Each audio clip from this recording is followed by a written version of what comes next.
Hello friends, कैसे हैं? आशा करते अच्छे होंगे। बिहार टोला सेवक की भर्ती बहुत दिनों से चल रही थी, लेकिन स्टॉप हो गई थी यानी रुक गई थी। फिर से इस भर्ती में 2024 को लेकर के देखें तो इस साल जो वैकेंसी फिर से जोर शोर पकड़ चुकी है। फिर से भर्ती का जो कुछ नोटिफिकेशन है वो नया नोटिफिकेशन जारी हो चुका है। अब देखेंगे सभी जिलों का नोटिफिकेशन, जो क्या सभी जिलों में नोटिफिकेशन आ चुका है, कौन कौन से नोटिफिकेशन जो है जिलों में आया है, कौन कौन से नहीं आया है, इस पर हम लोग चर्चा करने वाले हैं। और फॉर्म जो है कैसे भरें, फॉर्म कहाँ कहाँ जमा कर सकते हैं, और कुछ जिलों का नोटिफिकेशन जो आया है वो प्रूफ के साथ में हम बताने वाले हैं।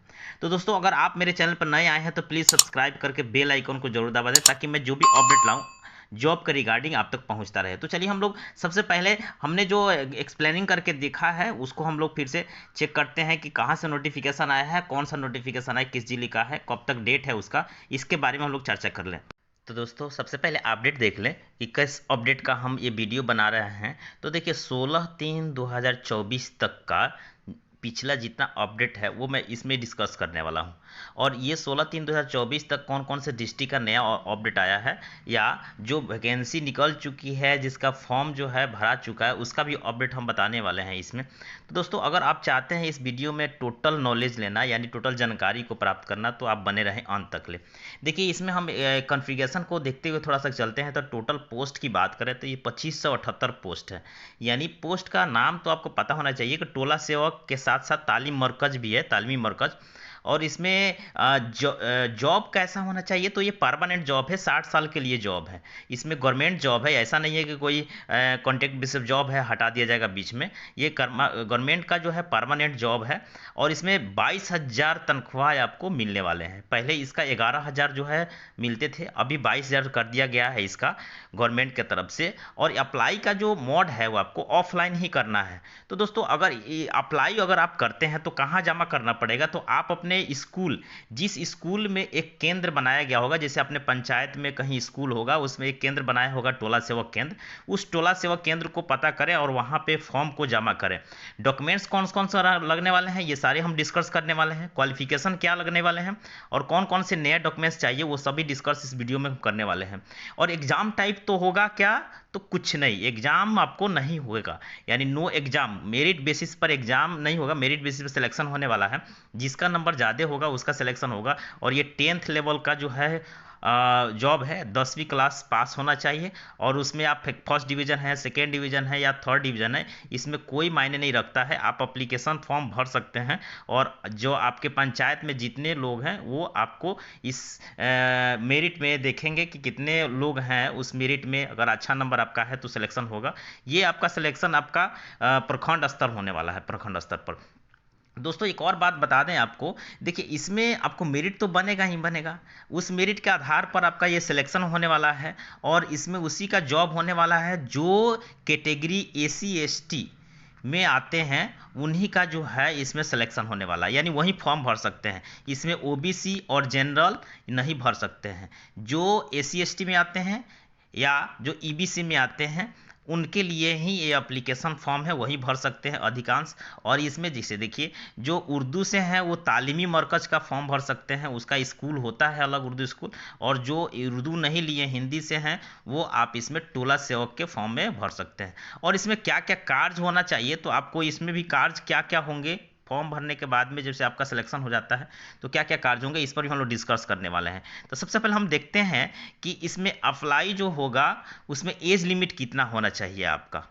तो दोस्तों, एज लिमिट की बात करें तो आपको मिनिमम एज 18 वर्ष होना चाहिए आपको। उसके साथ साथ आपका मैक्सिमम एज की बात करें तो 45 ईयर्स तक आप भर सकते हैं फॉर्म।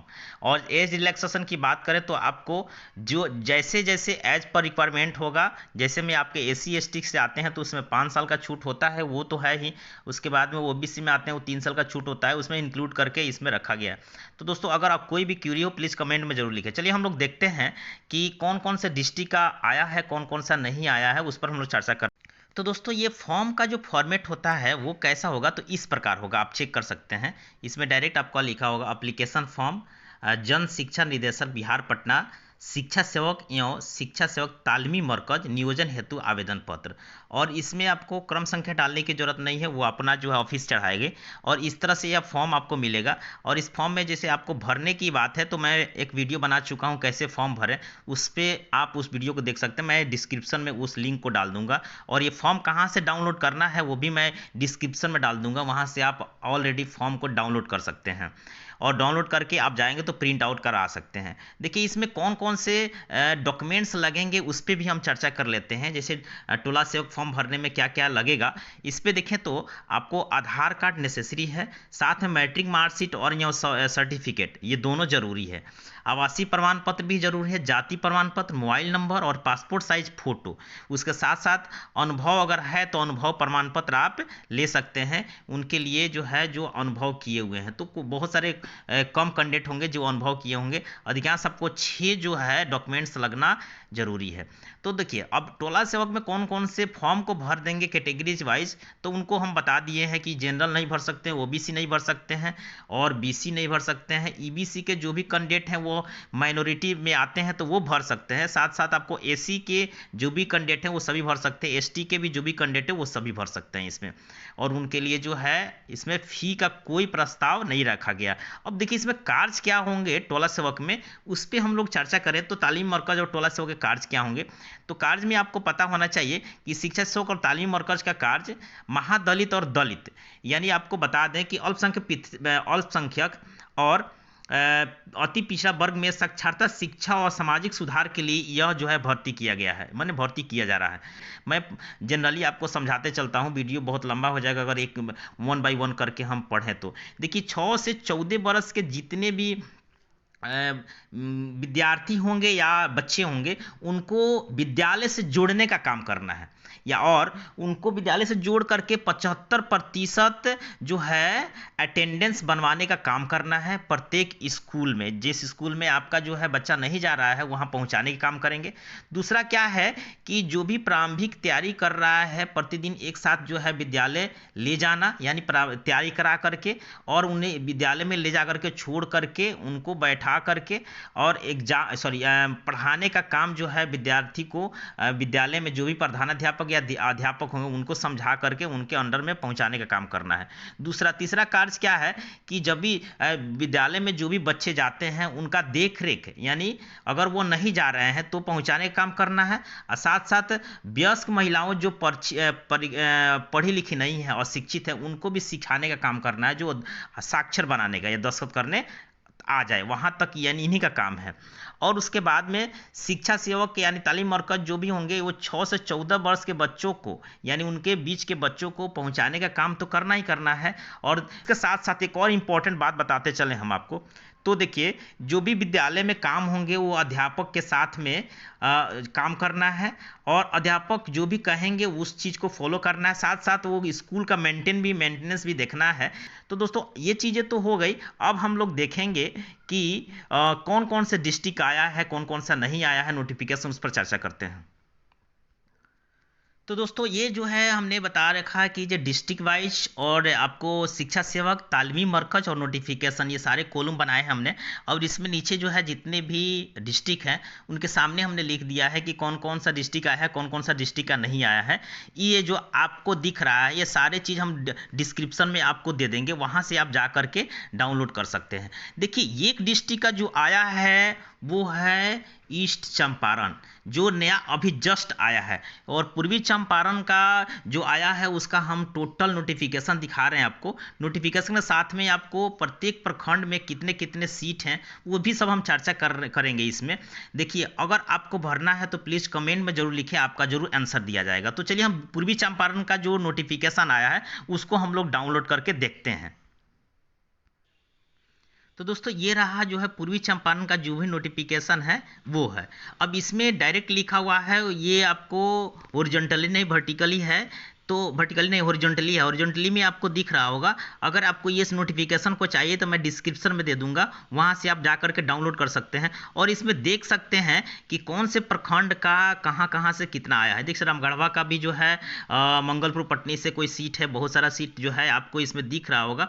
मैं जो भी ये नोटिफिकेशन है मैं डाउनलोड करके दिखाता हूँ, कहाँ से डाउनलोड करना है वहाँ से आपको डाउनलोड कर लीजिएगा। सबसे पहले हम देख लें कि इसका डेट, लास्ट डेट कितना दिया गया है।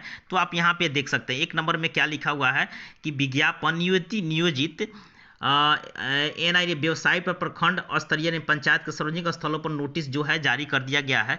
और इसमें आपको तिथि कब जारी किया गया है तो 13 मार्च को जारी किया गया, यानी 14 मार्च को रिलीज कर दिया गया। और जिला कार्यालय पदाधिकारी साक्षरता एवं प्रखंड शिक्षा पदाधिकारी के द्वारा जो है ये प्रदर्शित किया गया है। अब इसमें आवेदन प्राप्त करने की तिथि कब से कब तक है तो आप चेक कर सकते हैं। 2 नंबर पॉइंट आप चेक करेंगे तो 2 नंबर में आपको आवेदन प्राप्त करने की तिथि जो है इसमें मेंशन किया गया है। जैसे 24 मार्च से स्टार्ट है आवेदन प्राप्त करने की तिथि। और कहाँ जमा करना है तो प्रखंड शिक्षा पदाधिकारी या चिन्हित विद्यालय के प्रधानाध्यापक के यहाँ, यानी जो आपको टोला सेवक का केंद्र बनाया गया वहाँ पे प्रधानाध्यापक के पास जमा करना है, या प्रखंड विकास पदाधिकारी के यहाँ आप जो है प्रखंड शिक्षा पदाधिकारी BEO ब्लॉक एजुकेशनल ऑफिसर के यहाँ जमा करना है।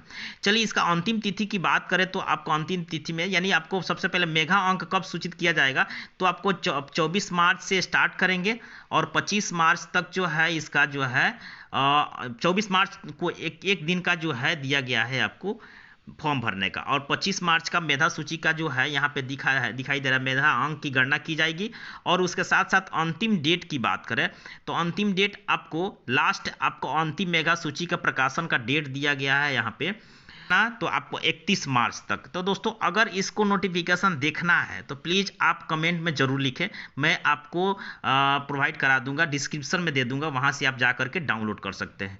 तो आप अगर इस वीडियो को देख रहे हैं अच्छा लगा तो ज़रूर कमेंट में ज़रूर लिखें, लाइक ज़रूर करें। तब तक ले जय हिंद, जय भारत।